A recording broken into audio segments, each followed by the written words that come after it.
வணக்கம் நண்பர்களே. வெற்றிக்காக மன வலிமையுடன் போராடுவது எப்படி அப்படிங்கிற ஃபஸ்ட்டு ஸ்டோரியை பார்ப்போம். ஓகேவா?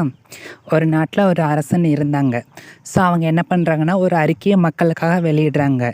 யார் இந்த கோட்டை கதவை திறந்தா அவங்களுக்காக இந்த நாட்டில் ஒரு பகுதி தானமாக கொடுக்கப்படும். ஆனால் அவங்களால திறக்க முடியலன்னா அவங்களோட கையை வெட்டி எடுக்கப்படணும் அறிக்கையை விட்டுருக்காங்க. ஸோ இந்த அறிக்கையை கேட்டதும் மக்கள் எல்லாரும் ஒன்று கூடுறாங்க இந்த கோட்டைக்கு முன்னாடி. ஆனால் ஒருத்தர் கூட என்ன பண்ண மாட்டேங்கிறாங்க, கோட்டையோட கதவை திறக்க யாருமே போகலை. அப்போ ஒரு வீரன் வாரான்.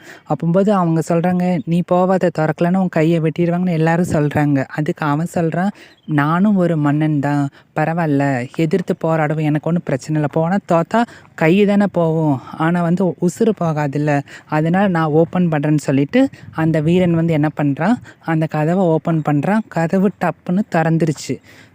அரசன் என்ன பண்ணியிருக்காங்கன்னா, யாருக்கு மன வலிமை இருக்கோ அவங்களுக்காகத்தான் இந்த ஒரு டெஸ்ட்டை வச்சுருக்காங்க.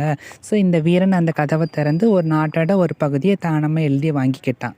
இதிலேருந்து நம்ம என்ன கற்றுக்கிடலைன்னா, ஃபஸ்ட்டு நமக்கு கிடைக்குதோ இல்லையோ முயற்சி பண்ணணும். முயற்சி பண்ணாமல் எதுவும் நடக்காது. ஓகேவா? பிடிச்சிருந்தா லைக் பண்ணுங்கள், ஷேர் பண்ணுங்கள், கமெண்ட் பண்ணுங்கள்.